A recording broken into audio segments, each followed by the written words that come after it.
రాజధాని పేరుతో చంద్రబాబు సర్కార్ ఏం చేస్తున్నది? అమరావతి నిర్మాణం వెనుక బడా రియల్ ఎస్టేట్ వ్యాపారం దాగున్నదా? రంగంలోకి కార్పొరేట్ కంపెనీలు దిగడం వెనుక మతలబేమిటి? రాజధాని ఒప్పందంపై సంతకం చేసిన సింగపూర్ ప్రతినిధి టోయాంగ్ రాజీనామా వెనుక రాజకీయాలేంటి? రాజధాని అమరావతి నిర్మాణం వెనుక బడా రియల్ ఎస్టేట్ వ్యాపారం దాగుందని మొదటి నుంచి వ్యక్తమవుతున్న అనుమానాలు మరింత బలపడుతున్నాయి. రాజధాని వెనుక 1,00,000 కోట్ల రియల్ ఎస్టేట్ వ్యాపారం దాగుందన్న అనుమానాలు బలపరుస్తూ సింగపూర్లో పరిణామాలు చోటు చేసుకుంటున్నాయి. రాజధాని కోసం మాస్టర్ ప్లాన్ రూపొందిస్తామని ఏడాది క్రితం రాష్ట్ర ప్రభుత్వంతో కుదిరిన ఒప్పందంపై సంతకం చేసిన సింగపూర్ ప్రతినిధి టోయాంగ్ చెంగ్ ఇప్పుడు సింగపూర్ ప్రభుత్వ సంస్థ నుంచి తప్పుకొని ఓ బడా కార్పొరేట్ కంపెనీకి సీఈఓగా చేరారు. సింగపూర్కు చెందిన ఇంటర్నేషనల్ ఎంటర్ప్రైజెస్తో గతేడాది డిసెంబర్ 8న ఆంధ్రప్రదేశ్ ప్రభుత్వం అవగాహన ఒప్పందం కుదుర్చుకుంది. అప్పట్లో ఇదంతా ప్రభుత్వానికి మధ్య జరిగిన G2G ఒప్పందంగా చెప్పారు. కానీ అసలు కథ వేరే ఉంది.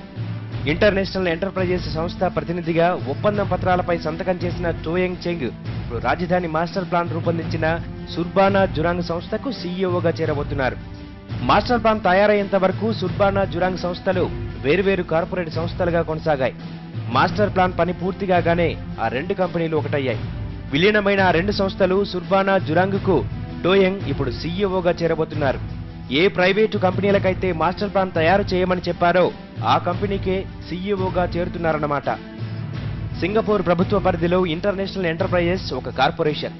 దేశంలోని వివిధ కార్పొరేషన్ కంపెనీలకు వ్యాపారం సమకూర్చడం ఈ కార్పొరేషన్ పని. వివిధ దేశాల్లో చేపట్టబోయే కొత్త ప్రాజెక్టులపై కన్నేసి వాటిని చేపడతామని ఇంటర్నేషనల్ ఎంటర్ప్రైజెస్ ఒప్పందాలు చేసుకుంటుంది. ఆ తర్వాత ఆ పనిని సింగపూర్లోని ఆయా రంగాల్లో నైపుణ్యం కలిగిన సంస్థలకు అప్పగించడం ఇంటర్నేషనల్ ఎంటర్ప్రైజెస్ పని. అందులో భాగంగానే ముందుగా ఇంటర్నేషనల్ ఎంటర్ప్రైజెస్ ఆంధ్రప్రదేశ్ ప్రభుత్వంతో ఒప్పందం చేసుకుంది. ఆ తర్వాత ఆ బాధ్యత నుంచి తప్పుకుంది. ఇప్పుడు ప్రైవేటు కంపెనీలే నేరుగా రంగప్రవేశం చేస్తాయి. ఇంటర్నేషనల్ ఎంటర్ప్రైజెస్ పాత్ర ఏంటి, ఇది ఎలా వ్యవహరిస్తుందనేది రాష్ట్ర ప్రభుత్వ పెద్దలకు తెలియని విషయం కాదు.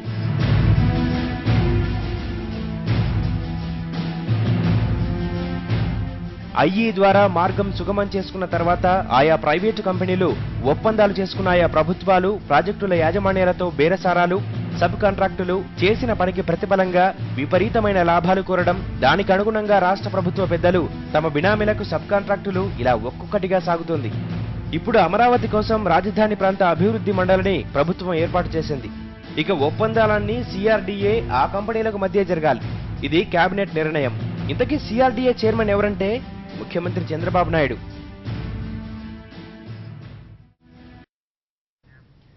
ఆంధ్రప్రదేశ్ రాజధాని అమరావతికి సంబంధించిన వ్యవహారం అంతా సింగపూర్లో జరుగుతున్నట్టుగా ఉంది. దాని గురించి మాట్లాడుకుందాం. రామకృష్ణారెడ్డి గారు ఉన్నారు. ఆయన ఆంధ్రప్రదేశ్ రాజధానికి సంబంధించి భూ సమీకరణ వ్యవహారంలో చాలా ఉద్యమాలు చేసినారు, వ్యతిరేకించిన రైతుల పక్షాన నిలబడ్డారు. అన్ని మాట్లాడుకుందాం. చెప్పండి, సింగపూర్లో ఇప్పుడు యాక్చువల్లీ ఈ రాజధాని నిర్మాణం కోసం మాస్టర్ ప్లాన్ ఏదైతే ఒప్పందం కుదిరిందో సింగపూర్ ప్రభుత్వానికి ఆంధ్రప్రదేశ్ ప్రభుత్వానికి మధ్య, దాని సంతకాలు చేసిన అధికారి రాజీనామా చేసిపోయి ప్రైవేట్ కంపెనీలో చేరినాడు. అదే ప్రైవేట్ కంపెనీలు ఈ మాస్టర్ ప్లాన్లు తయారు చేసినాయి. మొత్తం అంతా ఇప్పుడు సింగపూర్లో జరుగుతున్నట్టున్నది. సింగపూర్లో ఒక 4 కంపెనీలు ఆంధ్రప్రదేశ్ రాజధాని అమరావతికి సంబంధించిన కార్యక్రమంలో ఇన్వాల్వ్ అయినాయి. 2 కంపెనీలుగా మారినాయి. 2 కంపెనీలు విలీనమైనాయి. ఒక సంస్థలో ఇప్పుడు ప్రభుత్వం నుంచి రాజీనామా చేసి సింగపూర్ ఇంటర్నేషనల్ ఎంటర్ప్రైజ్ నుంచి రాజీనామా చేసిన టోయాంగ్ చెంగ్ ఆయన ఈ ప్రైవేటు సంస్థల్లో చేరాడు. ఆయన ఇక్కడ సంతకం పెట్టి అక్కడికి వెళ్ళాడు, ప్రైవేట్ సంస్థలో చేరాడు. ఏం జరగబోతుంది రాజధాని? ముందుగా అందరికీ నమస్కారం అండి. మొట్టమొదటి నుంచి కూడా వైఎస్ఆర్ కాంగ్రెస్ పార్టీ చాలా స్పష్టంగా చెప్తా వస్తూ ఉంది, రాజధాని మీద ఏమాత్రం కూడా చంద్రబాబు నాయుడు గారికి కానివ్వండి, తెలుగుదేశానికి కానివ్వండి చిత్తశుద్ధి లేదు అనేది. ఎందుకంటే రాజధాని కావాల్సిందే, అసలు అందులో మాత్రం ఏమాత్రం సందేహం లేదు. పేదల రాజధాని, మంచి రాజధాని కావాల్సిందే. కానీ దానికి 1,00,000 ఎకరాల రాజధాని కావాలా? అసలు రాజధాని నిర్మాణ బాధ్యతలు ఎవరు చేపట్టాలి, ఎవరు చేస్తారు? స్థల ఎంపిక దగ్గర నుంచి కూడా విభజన చట్టంలో చాలా స్పష్టంగా పేర్కొన్నప్పటికీ కూడా వాటన్నిటినీ తోసిపుచ్చి పక్కన పెట్టినటువంటి చంద్రబాబు నాయుడు కేవలం తన రియల్ ఎస్టేట్ వ్యాపారం కోసమే చేస్తూ ఉన్నాడు అనేది గత డిసెంబర్ 28వ తారీఖున, అంటే నేటితోటి సంవత్సరం పూర్తయింది, అసెంబ్లీలో ల్యాండ్ పూలింగ్ అనే ప్రక్రియ ఎక్కడా కూడా ప్రపంచంలో లేనటువంటిది ప్రవేశపెట్టి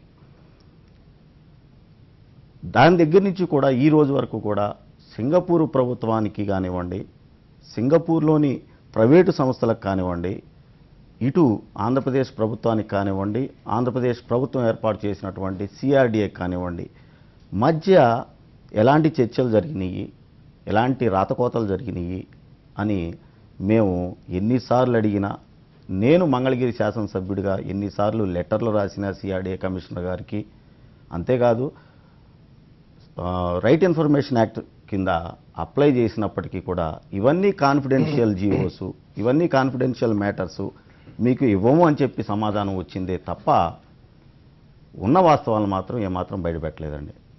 మీరన్నట్టుగా ఇప్పుడు అక్కడ సింగపూర్ పెద్ద మనిషి మొన్నటి వరకు కూడా ప్రభుత్వంతో ప్రతినిధిగా ఉంటూ వచ్చి ఈ రోజున ఎవరికైతే కట్టబెట్టబోతా ఉన్నారో, ఏ ప్రైవేటు సంస్థలకైతే కట్టబెట్టబోతా ఉన్నారో, అంటే సింగపూర్ ప్రభుత్వానికి ఏమాత్రం కూడా ఇక్కడ సంబంధం లేదండి.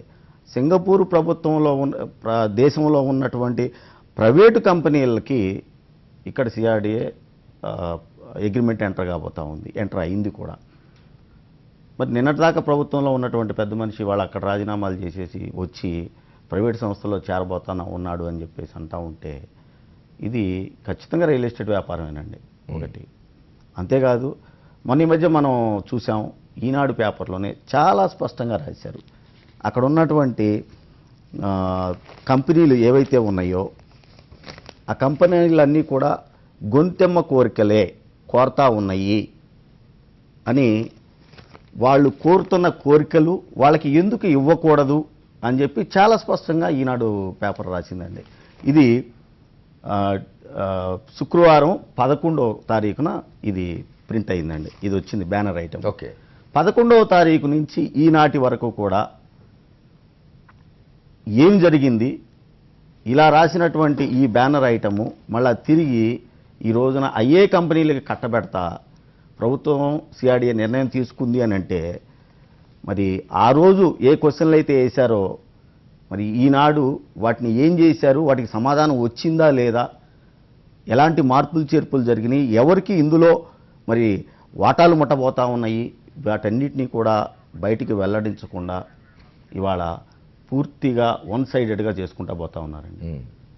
మరొక ముఖ్యమైన విషయం ఏంటంటే, నిన్ననే మాస్టర్ ప్లాన్ విడుదల చేయడం జరిగింది. మాస్టర్ ప్లాను దానికన్నా ముందు అక్కడ 29 గ్రామాల్లో తాడికొండ నియోజకవర్గం కానివ్వండి, మంగళగిరి నియోజకవర్గం కానివ్వండి, వీటిల్లో ల్యాండ్ పూలింగ్ ప్రక్రియ ముందుకు సాగనటువంటి దశల్లో మంత్రి నారాయణ గారు, పత్తిపాటి పుల్లారావు గారు, స్థానికంగా ఉన్నటువంటి శాసనసభ్యులు కానివ్వండి, చివరికి సాక్షాత్తు ముఖ్యమంత్రి గారే మీరు భయపడాల్సిన పని లేదు, మీ రైతులకి మీరందరికీ కూడా నేను అండగా ఉంటాను, మీ గ్రామాల్లో మాకు ల్యాండ్ పూలింగ్ కింద పొలాలు స్థలాలు ఇవ్వండి, మీ రెవెన్యూ గ్రామాల పరిధిలోనే మేము మీకు నివాసయోగ్యమైనటువంటి స్థలాలు ప్రత్యామ్నాయ స్థలాలు ఇస్తామని, వాణిజ్యానికి సంబంధించిన స్థలాలు కానివ్వండి ఇస్తామని చెప్పేసి చాలా స్పష్టంగా ప్రకటనలు చేశారు. నారాయణ గారు అయితే గుర్రాలకి కూడా తిరిగారండి. అలాంటిది ఈ రోజున మేము అక్కడ ఇస్తాము అన్నది ఎక్కడా కూడా ఈ మాస్టర్ ప్లాన్లో చేపట్టలేదు. అంతేకాకుండా అక్కడ ఉన్నటువంటి రాజధాని ప్రాంతంలో ఏదైతే సిఆర్డీఏ ఈ సంవత్సర కాలంగా ల్యాండ్ పూలింగ్కి ముందు ప్రజలకు వాగ్దానాలు చేసిందో, అంటే ఉచిత విద్య ఇస్తాము, ఉచిత వైద్యం అందిస్తాము, అంతేకాదు మేము అక్కడ ఉన్నటువంటి నిరుద్యోగులకి వృత్తి శిక్షణ ఇచ్చి ఉద్యోగాలు ఇస్తాము, అంతేకాదు ప్రతి ల్యాండ్లెస్ పూర్కి కూడా నెలకి 2,500 రూపాయల చొప్పున 10 సంవత్సరాల కాలం ఇస్తామని చెప్పారు. ఇలాంటి వాగ్దానాలు ఎన్నో చేసి ఏ ఒక్క వాగ్దానాన్ని కూడా ఈ సంవత్సర కాలంగా అమలు చేయకుండా మొత్తాన్ని కూడా పక్కన పెట్టేసి ఈ రోజున లక్షలాది కోట్ల రూపాయల దోపిడీకి చంద్రబాబు నాయుడు గారు నిన్న మాస్టర్ ప్లాన్ విడుదల చేసి రాజముద్ర వేసుకున్నారు అని అంటంలో ఏమాత్రం సందేహం. ఓకే అండి. మనం మిగతా పెద్దలు సుందరామ శర్మ గారు గుంటూరు నుంచి, రఘునాథ్ బాబు గారు ఢిల్లీ నుంచి మనతో జాయిన్ అయ్యారు. వారితో కూడా మాట్లాడేందుకు ఒక షార్ట్ బ్రేక్ తీసుకున్నాం.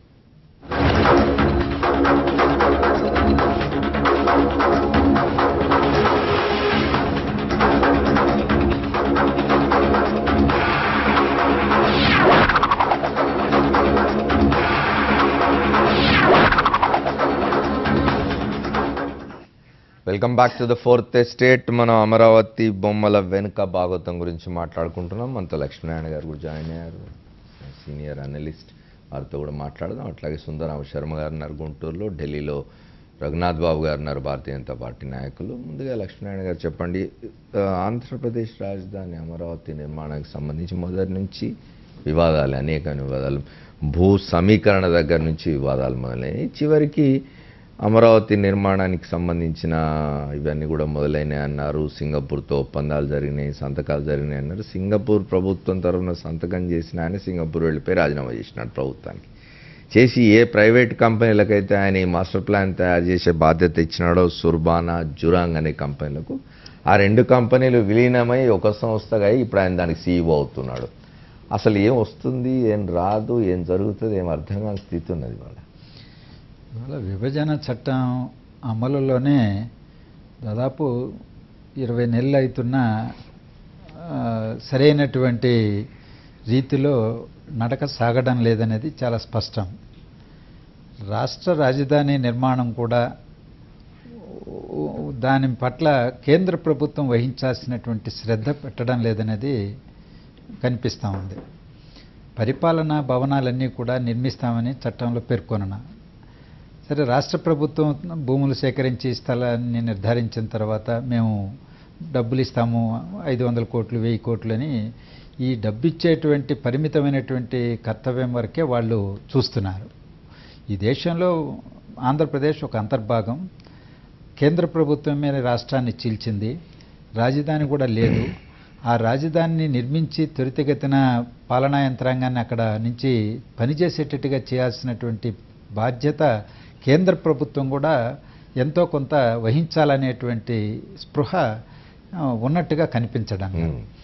ఈరోజు మొత్తం రాష్ట్ర ప్రభుత్వం మీద వేసి, అది కూడా డబ్బులు లేనటువంటి ఆర్థికంగా లోటు బడ్జెట్తో ఉన్నటువంటిది, ఎంత డబ్బు ఇస్తారో తెలియదు, ఏ మేరకు బాధ్యత వహిస్తారో తెలియనటువంటి అనిశ్చితి కొనసాగుతుంది. ఇక రాష్ట్ర ప్రభుత్వానికి వస్తే 217 చదరపు కిలోమీటర్ల రేంజ్లో రాష్ట్ర రాజధాని పరిపాలనా వ్యవహారానికి సంబంధించినటువంటి రాజధానిని నిర్మిస్తామని అంటున్నారు. మరి 8000 చిల్లర చదరపు కిలోమీటర్ల విస్తీర్ణంతో రాజధాని ప్రాంత అభివృద్ధి సాధికారత సంస్థను ఒకటి ఏర్పాటు చేసి మొత్తం కలిపేశారు. ఇటు గుంటూరుని విజయవాడని కలిపే పద్ధతుల్లో మధ్యలో రాజధాని నగరాన్ని నిర్మిస్తే ఒక మహానగరాన్ని నిర్మించినట్టుగా ప్రపంచవ్యాప్తంగా చెప్పుకోవచ్చు అనేటువంటి ఒక భావన. అంటే అభివృద్ధి నమూనాల్లో ఒక్కొక్కరికి ఒక్కొక్క ఉంటే ఉండవచ్చు, కానీ మరింత పారదర్శకంగా వ్యవహరించాల్సినటువంటి అవసరం అయితే రాష్ట్ర ప్రభుత్వంకి ఉన్నది. ప్రభుత్వం రైతుల నుంచి భూములు తీసుకున్నారు. ఆయా భూములు తీసుకున్నటువంటి వాళ్ళకి ఎక్కడ స్థలాలు ఇస్తారు, నివాస స్థలాలు ఎక్కడిస్తారు, వాణిజ్యపరమైనటువంటి స్థలాలు ఎక్కడిస్తారనేటువంటి నిర్ధారణ చేయాల్సినటువంటి బాధ్యత త్వరితగతిన ఉన్నది. సరే, వాళ్ళ భూములు ఏ గ్రామాల దగ్గర తీసుకున్నామో ఆ గ్రామాల దగ్గరే ఇస్తామనేటువంటిది గత కొంతకాలం నుంచి చెబుతున్నారు. ఇప్పుడు కూడా దీంట్లో కూడా పెట్టారు. గతంలో ఉన్నటువంటి కొన్ని చేర్చినటువంటి గ్రామాలను కూడా ఇప్పుడు కృష్ణానదికి ఇటువైపు కృష్ణా జిల్లాలో ఉన్నటువంటి ఇబ్రహీంపట్నం పరిసర ప్రాంతాల్లో ఉన్న కొన్ని గ్రామాలు కానీ, గుంటూరు జిల్లాలో ఉన్నటువంటి కొన్ని గ్రామాలను కానీ ఈ లేటెస్ట్గా నమూనాలో ముసాయిదాలో వాటిని తప్పించినట్టుగా కనిపిస్తుంది, ఒక 9-10 గ్రామాలు. సరే, ఏదేమైనా ఈ పరిమితమైనటువంటి చోటైనా సరే రాష్ట్ర పరిపాలనా యంత్రాంగానికి సంబంధించిన భవనాల సముదాయం ఎవరు నిర్మిస్తారు? అది దాన్ని కూడా డెవలపర్స్ కింద ఎవరికైనా ఇస్తారా? అది జాతీయ అంతర్జాతీయ లేకపోతే ఏంటి అనేటువంటి ఒక స్పష్టమైనటువంటి వైఖరి అయితే కనిపించడం లేదు. ఇవన్నీ కూడా కొంతకాలం అయితే తప్ప పారదర్శకంగా చర్చిస్తే తప్ప సాధ్యం కాదు. ఒకటి లక్ష్మీనారాయణ గారు, కొంతకాలం అయితే తప్ప ఇవన్నీ తెలియవని మనం అనుకుంటున్నాం, కానీ అసలు ప్రతి నిర్ణయం పారదర్శకంగా ఉండాలి, ప్రజలకు తెలియాలి, ప్రతిపక్ష పార్టీలకు తెలియాలి, ఆ రాష్ట్రంలో ఇతర రాజకీయ పార్టీలకు తెలియాలి, ప్రజలకు తెలియాలి. ఆ విషయం ఎవరు పట్టించుకుంటున్నట్లేరు. ఇప్పుడు పట్టించుకుంటున్నట్టు లేదంటే ఇప్పుడు ఈ ప్రతిపాదనలు ముసాయిదా చూస్తే కూడా మనం అనేక సందర్భాల్లో మాట్లాడుకున్నాం. భూమి ఇచ్చినటువంటి వాళ్ళు సమస్య ఒకటి, భూమి లేకుండా ఉన్నటువంటి వ్యవసాయ కార్మికులు, వృత్తిదారులు వాళ్ళ సమస్య ఒకటి. అలాగే రేపు అది రాజధాని 13 జిల్లాల ప్రజానీకానికి సంబంధించింది. రాయలసీమ నుంచో ఉత్తరాంధ్ర నుంచో చిన్న ఉద్యోగం కోసమో అసంఘటిత రంగంలో పని చేసుకోవడానికో చిన్న వ్యాపారం చేసుకోవడానికో చేతి వృత్తుల మీద ఆధారపడి బ్రతకడానికో రాజధానికి వస్తారు కొన్ని లక్షల మంది. వాళ్ళు ఎక్కడ వాళ్ళ జనావాసాలు ఎక్కడ అనేటువంటి నిర్ధారణ లేదు. ఇవాళ 55,000 ఎకరాల భూమిలో రాజధాని నిర్మిస్తామంటున్నారు. 32,000 33,000 రైతుల నుంచి తీసుకున్నారు. ఇంకొక 25,000 ఎంతో 40,000 ఎకరాలు ప్రభుత్వ భూములు ఉన్నాయి. ఇంకొక 45,000-50,000 ఎకరాలు అటవీ భూములు తీసుకుంటా ఉంటారు. మొత్తం కలిపితే 1,00,000 ఎకరాల వరకు రాజధాని నిర్మాణానికి ఉపయోగించబోతున్నారు అంటున్నారు. కానీ ఈ విధంగా రాయలసీమ ప్రాంతం నుంచో లేకపోతే ఉత్తరాంధ్ర నుంచో ఇతర ప్రాంతాల నుంచో పోయేటువంటి ప్రజానీకం అక్కడ రాజధాని మనది అని పోయి అక్కడ స్థిర నివాసం ఏర్పాటు చేసుకుందామంటే, లేకపోతే ఉద్యోగాల రీత్యా పోయేవాళ్ళు, వ్యాపారాల రీత్యా పోయేవాళ్ళు ఎక్కడ ఇవాళ హైదరాబాద్లో అనేక కాలనీస్ వచ్చినాయి. హౌసింగ్ గవర్నమెంటే హౌసింగ్ కార్పొరేషన్స్ ఏర్పాటు చేసి అవన్నీ కూడా నిర్మించడం జరిగింది. తర్వాత వాళ్ళు సొంతం చేసుకోవచ్చు. ఇప్పుడు అలాంటి సదుపాయం ప్రజా రాజధానిగా పిలువబడుతున్నటువంటి నిర్మిస్తామని చెప్పేటటువంటి అమరావతిలో ఆ ఏర్పాటు ఉన్నదా లేదా అనేటువంటిది ముసాయిదాలో ఏం కనిపించడం. మనం ఒకసారి సుందరాం శర్మ గారితో రఘునాథ్ బాబు గారితో కూడా మాట్లాడదాం. సుందరాం శర్మ గారు చెప్పండి, సింగపూర్ వ్యవహారం అంతా గందరగోళంగా తయారైంది. మొత్తానికి ఆంధ్రప్రదేశ్ రాజధాని అమరావతి నిర్మాణానికి సంబంధించిన వ్యవహారాలన్నీ సింగపూర్లో నడుస్తున్నట్టుగా ఉన్నాయి. సింగపూర్లో ఒక 4 కంపెనీలు కలిసి 2 కంపెనీలుగా మారినాయి. వాటికి ఒక కన్సార్టియంగా తయారై ప్రభుత్వం నుంచి ఎవరైతే ప్రభుత్వం తరఫున సింగపూర్ ప్రభుత్వం తరఫున ఇక్కడ వచ్చే ఆంధ్రప్రదేశ్ ప్రభుత్వంతో కలిసి సంతకం చేసినారో అతను రాజీనామా చేసి ప్రభుత్వ సంస్థకు ఈ ప్రైవేట్ సంస్థల కన్సార్టియంలో ఉన్న ఒక ప్రైవేట్ సంస్థకు సీఈఓగా చేరుతున్నాడు ఆయన, టోయాంగ్ చాంగ్ అనే ఆయన. ఇవన్నీ ఏమనిపిస్తున్నది మీకు?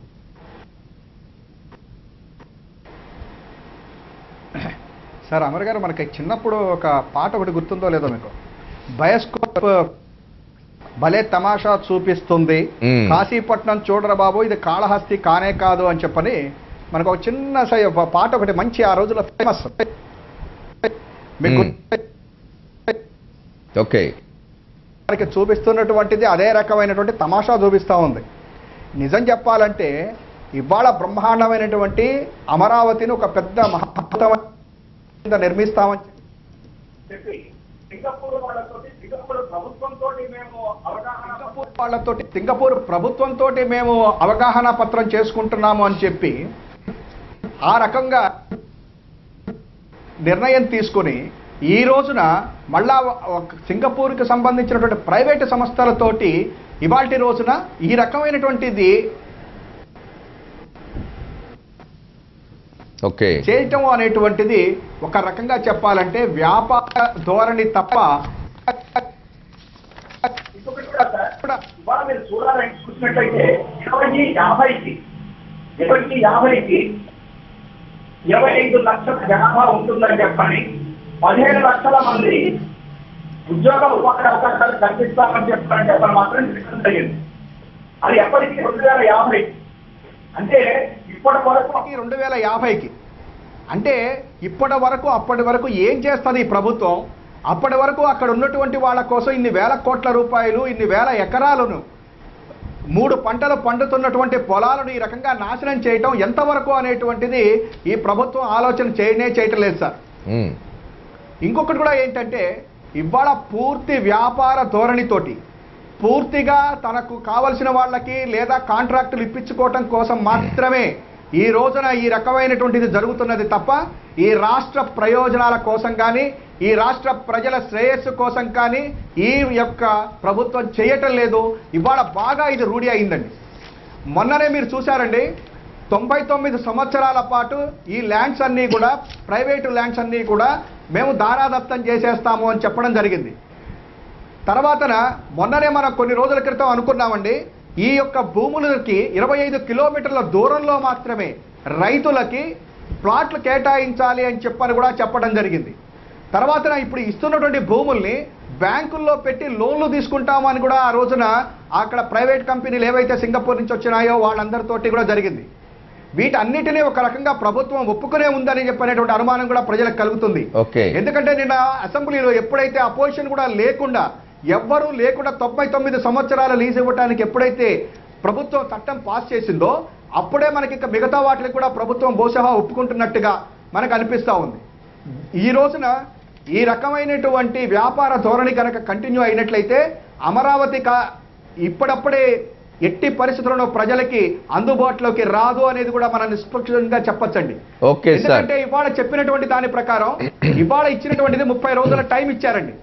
ఆ తర్వాత 30 రోజుల తర్వాతన సిఆర్డీఏ చట్ట ప్రకారం ఏంటంటే నోటిఫికేషన్ జారీ చేశాక 3 ఏళ్లలోగా రైతులకు అభివృద్ధి చేసినటువంటి స్థలాలను అప్పగించాలండి. ఆల్రెడీ 2 ఏళ్ళు అయిపోయింది, ఇంకా 3 సంవత్సరాలు మాత్రమే ఉంది. చివరి సంవత్సరం ఎటు ఎన్నికల కింద పోతుంది. మిగతా 2 సంవత్సరాల్లో ఈ రాష్ట్ర ప్రభుత్వం ఏం చేస్తుంది? ఒకవేళ ఇచ్చేసేసి ప్రభుత్వం మీద ఒక గుది రాష్ట్ర ప్రజలకు కూడా.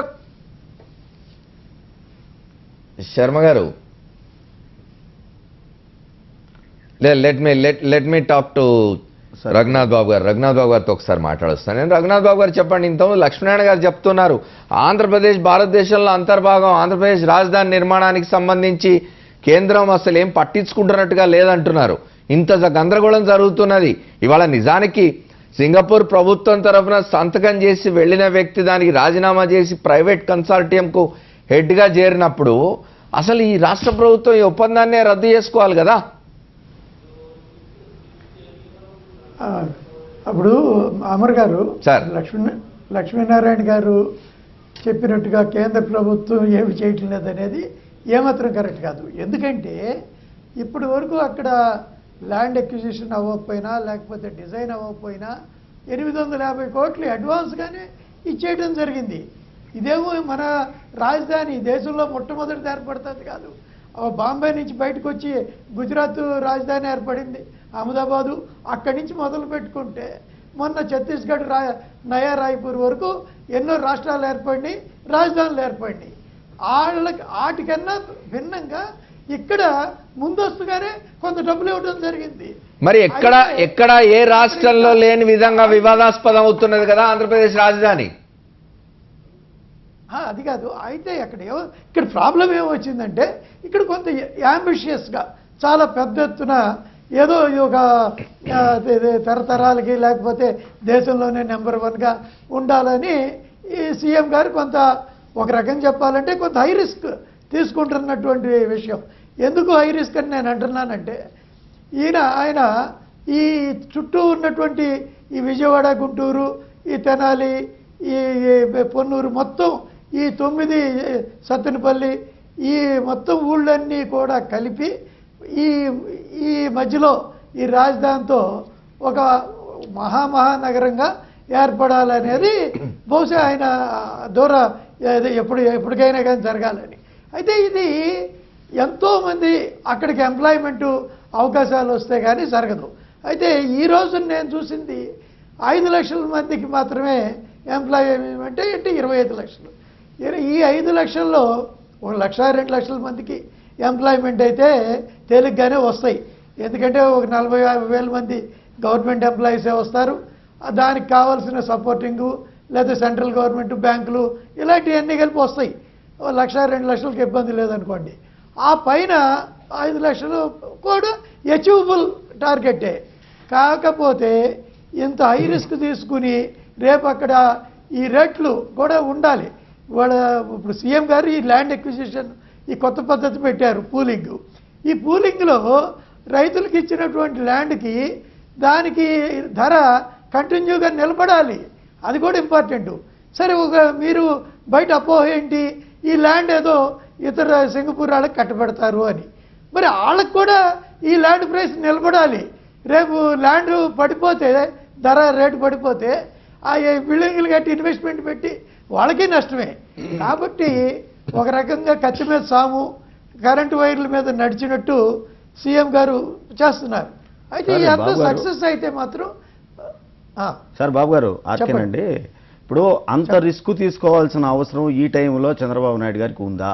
ఇప్పుడు మీరే చూశారు, మొన్న మోడీ గారు కూడా వచ్చారు, సుమారు 1800 కోట్ల రూపాయలు మేము ఇంతవరకు ఆంధ్రప్రదేశ్ రాష్ట్రానికి ఇచ్చామని చెప్పి చెప్పటం, లోక్సభలో సాక్షాత్తు మంత్రి గారే చెప్పారు ఈ విషయం. మీ నాయకులు సోము వీర్రాజు గారు కూడా అడిగారు 1800కి ఏం చేశారు, ఖర్చు ఏంటని కూడా.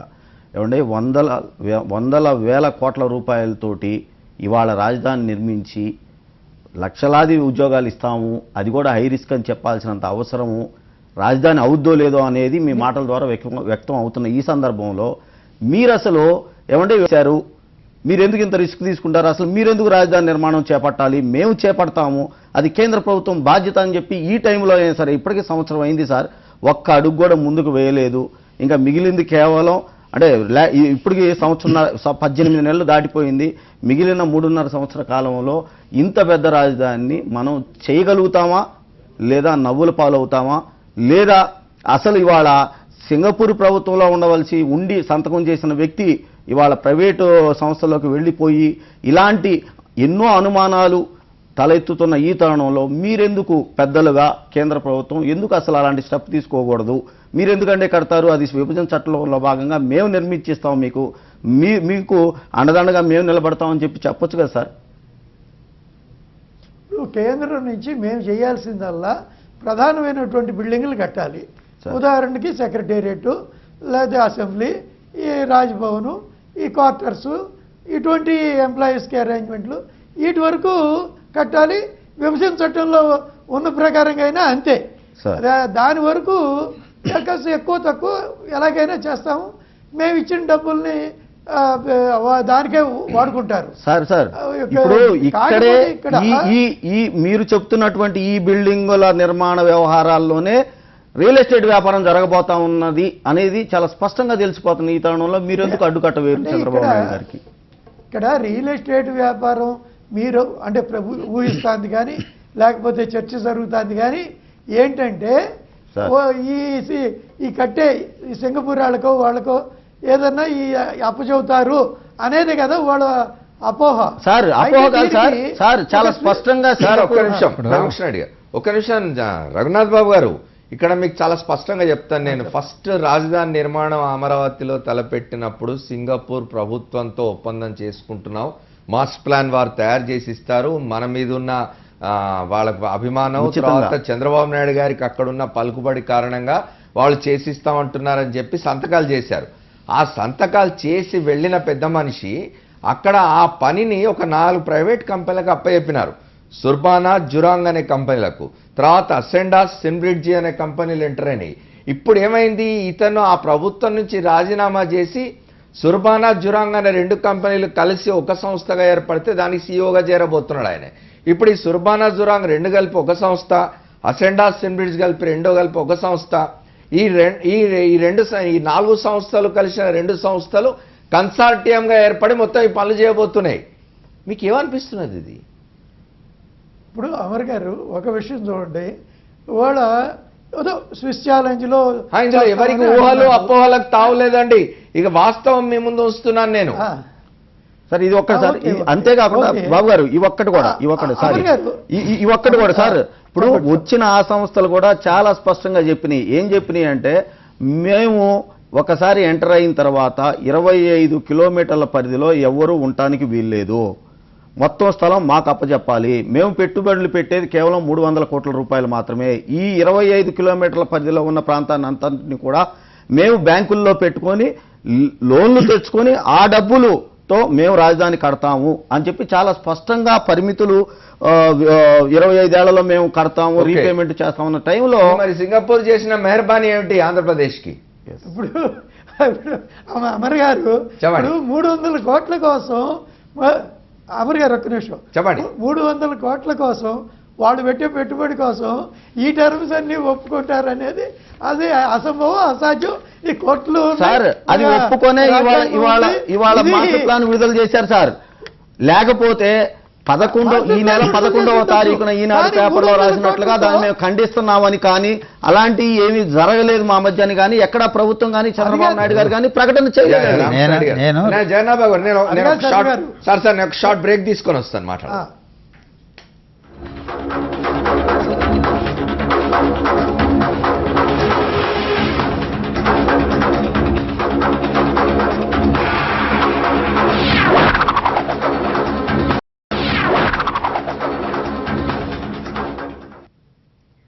Welcome back to the fourth estate. మనం అమరావతి నిర్మాణానికి సంబంధించి సింగపూర్లో ఏం జరుగుతున్నదో మాట్లాడుకుంటున్నాం. రఘునాథ్ బాబు గారు మీరు చెప్తున్నారు బ్రేక్ ముందు.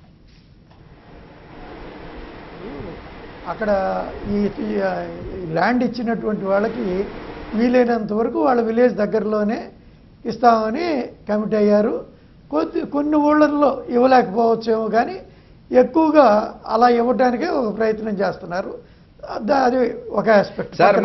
సార్ రఘునాథ్ బాబు గారు చిన్న రిక్వెస్ట్, మనం కాసేపు ఇక ల్యాండ్ పూలింగ్, ఆ ల్యాండ్ వాళ్ళకి ఎట్లా ఇస్తారు, రైతుల పరిస్థితి ఏమిటి, కౌలుదారుల పరిస్థితి, అదొక్కసారి పక్క పెట్టి మనం ఈ రాజధాని నిర్మాణానికి సంబంధించి సింగపూర్ ఇన్వాల్వ్మెంట్ గురించి మాట్లాడుకుందాం. చెప్పండి. అదే దాని పక్కన పెడదాం. అదే అన్నా. చెప్పండి. ఇప్పుడు నెక్స్ట్ ఈ సింగపూర్ ఇన్వాల్వ్మెంట్ విషయంలో ఇప్పుడు రేపు ఏ రకమైనటువంటి ప్రపోజల్తో వస్తారు? ఇప్పుడు ఇందాక శర్మ గారు ఏదో అన్నట్టు 300 కోట్ల కోసం 25 కిలోమీటర్లది పరిధి వాళ్ళకి దారాదత్తం చేయటం అనేది హాస్యాస్పదం, అది అనూహ్యం, అది అసంభవం. కాకపోతే అది ఎలాగా ఎందుకు పేపర్లో లీక్ వచ్చిందో తర్వాత తెలుస్తుంది. సార్ మీరు ఇంత ధీమాగా చెప్తున్నారు, ఒక్క మాట చెప్పండి. శాసనసభలో ఈ భూముల్ని 99 సంవత్సరాల పాటు లీజ్కి ఇవ్వాలని చెప్పి నిర్ణయం చేసినారు. 99 సంవత్సరాలకి ఇప్పుడు అది కాదండి అమర్ గారు, ఇవ్వచ్చు ఏదైనా చేయొచ్చు, చట్టం అయిపోయింది. అయితే దీనికి ఒక ట్రాన్స్పరెంట్గా రేపు ఆ స్విస్ ఛాలెంజ్ అని ఒకటి పెడతా ఉన్నారు. స్విస్ ఛాలెంజ్లో ఒక టర్మ్స్ పెట్టి ఆ టర్మ్స్కి ఎవరైనా కానీ బిడ్ చేసుకునే అవకాశం ఇస్తారు. కాకపోతే మొదటగా డ్రాఫ్ట్ చేసిన వాళ్ళకి ఫస్ట్ ప్రయారిటీ ఇస్తారు. అది అంతకు తప్పిస్తే ఒక ట్రాన్స్పరెంట్ లేకుండా చేస్తే కూడా కోర్టులను రాజ్యాంగం చూస్తూ ఊరుకోదు. సరే, కాబట్టి అవన్నీ తెలియనంత అమాయకుడు చంద్రబాబు కూడా కాదు. ఆయన చాలా విగ్రుడే, మెచ్యూర్డే. కాకపోతే ఇక్కడ ఇంపార్టెంట్ విషయం, ఒక్క నిమిషం అమర్ గారు చెప్పండి రఘునాథ్ బాబు గారు చెప్పండి. ఒక్క విషయం ఏంటంటే ఇవాళ ప్రజా కోర్టు కూడా ఒకటి ఉంది. ఈ చేసేవన్నీ కూడా ప్రజలకు తెలియకుండా ఎల్లకాలంలో లోపల అట్టు పెట్టలేరు. ఇప్పుడు ఇందాక రామకృష్ణారెడ్డి గారు కానీ ఆ చట్టం అడిగితే నాకేం ఇన్ఫర్మేషన్ రాలేదని వాడు అనొచ్చు అని ఉండొచ్చు, కానీ రేపైనా కానీ ఇవన్నీ ఒక ట్రాన్స్పరెంట్గా బయటకు జరగాలి, ప్రజలందరికీ తెలుస్తుంది. సార్ ఇప్పుడు చేతులు ఆకులు పట్టుకొని ప్రయోజనం ఉంటుంది. సార్ ఇప్పుడు ప్రజా కోర్టులో మీరు అని అంటున్నారు, ప్రజా కోర్టు ఇంకా 3.5 సంవత్సరాల కాలం ఎవరు ఏం చేయలేని తరుణంలో చంద్రబాబు నాయుడు గారు వ్యాపార ధోరణిలో పోతున్న టైంలో పెద్దలుగా కేంద్ర ప్రభుత్వ బాధ్యతగా మోడీ గారు నిలదీయాల్సిన పరిస్థితి ఉందా లేదా చెప్పండి సార్. అది కాదు అమర్ గారు, ఒక్క విషయం. ఇప్పుడు ఈ రకంగా ఎంతోమంది డబ్బులు సంపాదించిన ముఖ్యమంత్రులు ఆ తర్వాత కాలంలో ఎన్నో ఇబ్బందులు పడ్డ విషయం చంద్రబాబు నాయుడు గారికి తెలియకుండా ఉంటుందా? కాకపోతే ఇవన్నీ ఊరికే ఏదో అనుకోవటమే కానీ కొంచెం ట్రాన్స్పరెన్సీ అనుకోవడం కాదు సార్. ఈనాడు పేపర్ బ్యానర్ ఐటమ్ సార్. ఇందాక మీరు లీకేజ్ అన్నారు, లీకేజ్ కాదు, ఈనాడు పేపర్ బ్యానర్ ఐటమ్. ఎంత వాల్యూ ఉన్న బ్యానర్ ఐటమ్ సార్. దీంట్లోనే చాలా స్పష్టంగా రాస్తే అది తప్పు, అది కరెక్ట్ కాదు, మేము ఎలాంటివి చేయలేదని మాత్రం ప్రభుత్వం నుంచి ఒక ప్రకటన కూడా రాలేదు సార్. సుందరరామ శర్మ గారు ఏదో మాట్లాడుతున్నారు, చెప్పండి శర్మ గారు. సార్ ఒక్కటేంటంటే అది లీక్ కాదు సార్, అది ముందరగా అందరినీ ప్రిపరేషన్ చేసేటువంటి ఒక వార్త అది. ఓకే, దాని ప్రకారమే కరెక్ట్ గా శాసనసభ 99 చట్టం చేయటం జరిగింది. ఇక నెక్స్ట్ ఆ 99 చట్టం కాలేదండి, గవర్నర్ సంతకం చేయాలి. భూముల్ని బ్యాంకుల్లో పెట్టుకొని మాత్రమే పెట్టుబడి పెట్టడం అనేది కూడా జరిగిపోతుంది. అంటే ఓకే సారీ గవర్నర్ గారి దగ్గరికి వెళ్ళాలి. కూడా రఘువీరారెడ్డి గారు కూడా గవర్నర్ గారికి కూడా చెప్పడం జరిగింది, ఇవ్వద్దు, దానికి అసెంట్ ఇవ్వద్దు అని చెప్పని. మేము చెప్పేది ఏంటంటే రఘునాథ్ బాబు గారు, మీరు చెప్తున్నట్టుగా గోల్ఫ్ కోర్సులు అని చెప్పనని, పార్కులు అని చెప్పనని ఈ రకంగా ఇంత దుబారా జరుగుతూ ఉంటే ఈ రాష్ట్రంలో మీరు ఇచ్చినటువంటి 1850 కోట్ల రూపాయలు ప్రభుత్వం విచ్చలవిడిగా ఖర్చు పెట్టున్నట్టుంటే రూపాయలకి ఇప్పటికే మనకి అసెంబ్లీనో హైకోర్టు వచ్చేసేది. అవన్నీ ఒక బాధ్యత. ఇంకొకటి కూడా నేను చెప్పాలి గారికి సరే, ఇంకొకటి కూడా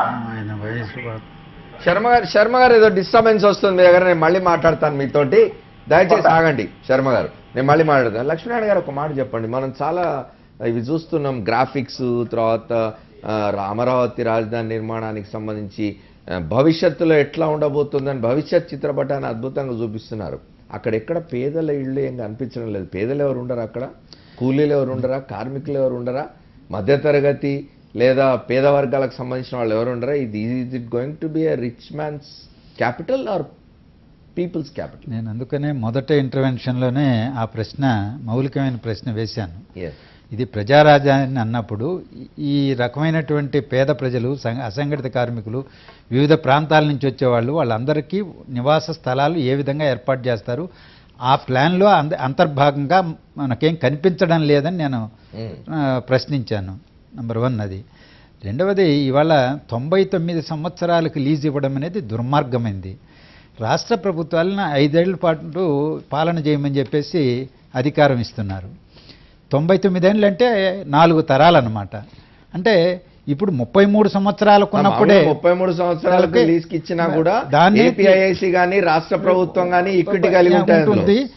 దాన్ని కూడా తీసుకెళ్లి తాకట్టు పెట్టి డబ్బులు తెచ్చుకొని దివాలా తీసి పరిశ్రమ పెట్టకుండా వెళ్ళిపోయినటువంటి వాళ్ళు చాలా కేసులు మన ముందు దాఖలాలు ఉన్నాయి. చరిత్ర చాలా పెద్దది ఉన్నది. అలాంటి పూర్వరంగంలో 99 సంవత్సరాలకు చేయడం ఏంటి? ఒకవేళ నిజంగా 33 సంవత్సరాలకు ఇచ్చిన తర్వాత కూడా అది సజావుగా పనిచేస్తుంటే సంస్థ దాన్ని ఎక్స్టెండ్ చేసేటువంటి ప్రొవిజన్ కూడా ఉన్నది. ఆ ఎక్స్టెండ్ చేసేటువంటి ప్రొవిజన్ ఉన్నటువంటి సందర్భంలో ఏకాఏకం 99 సంవత్సరాల కంటే ఎవడుంటాడు ఎవడపోతాడు? 4 తరాలంటే ఏంటిది? ఎవడాస్తి, ఎవరి డబ్బు, ఎవరి భూమిది? అందువల్ల ఇది అత్యంత ప్రజాస్వామ్య వ్యతిరేకమైన చర్య. దాన్ని ఉపసంహరించుకోవాల్సినటువంటి అవసరం ఉంది. అసెంబ్లీ ఆమోదించినంత మాత్రానే అది గొప్ప చట్టం అయిపోదు. రేపు గవర్నర్ సంతకం పెట్టినంత మాత్రాన న్యాయస్థానాలు కూడా ఉన్నాయి, సవాల్ చేసే అవకాశం అది ఒకటి. రెండవది, రఘునాథ్ బాబు గారి మీద నాకు గౌరవం ఉంది. కానీ ఆంధ్రప్రదేశ్ రాష్ట్రాన్ని చీల్చినప్పుడు రాజధాని ఎవరు కట్టాలనేటువంటిది రాష్ట్ర ప్రభుత్వానికి వదిలేస్తామని చెప్పి చీల్చారా? అది కాంగ్రెస్ పార్టీ అధికారంలో ఆ రోజు ఉండొచ్చు, బలపరిచినటువంటి బీజేపీ ఈ రోజు అధికారంలోకి రావచ్చు. కేంద్ర ప్రభుత్వం ఒక రాష్ట్ర రాజధాని నిర్మించే బాధ్యత లేదా? సింగపూర్ వాళ్ళ మీద ఆధారపడి, జపాన్ మీద ఆధారపడి, వాళ్ళని అడుక్కొని వీళ్ళు అడుక్కొని, లేకపోతే బహుళ జాతి కంపెనీలను వచ్చి మీరు కట్టండి, మేము భూమి తీసిస్తాం రైతుల నుంచి అని చెప్పి ప్రభుత్వాన్ని కూడబలుక్కొని ఏమన్నా మోడీ గారు ఈ రాష్ట్ర ప్రభుత్వం చేస్తున్నారా? రాష్ట్ర ఈరోజు ఒక్క నిమిషం, సిఆర్డీఏ ఉన్నాడు, సిఆర్డీఏ కమిషనర్ ఏం చెప్పాడు స్పష్టంగా ఈరోజు ఇంటర్వ్యూలో కానీ లేకపోతే ముసాయిదాలో? ఎక్కడి నుంచి డబ్బులు ఎంత వస్తుందో మాకు తెలియదు. విభజన చట్టంలో చెప్పినట్టు సచివాలయం, హైకోర్టు, రాజ్భవన్ నిర్మాణం, అసెంబ్లీ నిర్మాణానికి ఎంత డబ్బులు ఇస్తారో కూడా మాకు తెలియదు. మిగిలినటువంటి ఏర్పాట్లకు ఎంత డబ్బు వస్తుందో, ఎక్కడి నుంచి వస్తుందో తెలియదు. ఆర్థిక సంస్థ నుంచి వస్తుందా? లోన్లు తెచ్చుకుంటారా? ఎవరు తెస్తారు? రాష్ట్ర ప్రభుత్వం తెస్తుందా? కంపెనీలు తెస్తాయా? ఏమీ తెలియదు. అంటే ఇవాళ ఆకాశంలో కూర్చొని గాలి మెడల్లో కడుతున్నటువంటి పరిస్థితి కనిపించడం లేదా?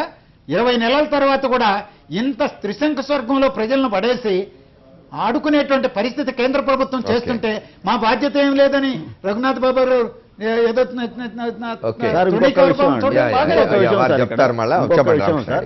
ఇప్పుడు మొన్న మధ్య మనం చూసాము. తర్వాత రాజధాని అంటే ఇవాళ సింగపూర్ సంస్థలు కానివ్వండి, వాళ్ళందరూ చేస్తున్న ఏంటంటే రోడ్ల నిర్మాణము, బిల్డింగుల నిర్మాణము, పార్కులు, ఇవి ఏమంటే మొన్న మధ్యనే ప్రపంచంలోనే అతి తక్కువ ఖర్చుతోటి ఉపగ్రహాలని భూకక్షలో ప్రవేశపెట్టి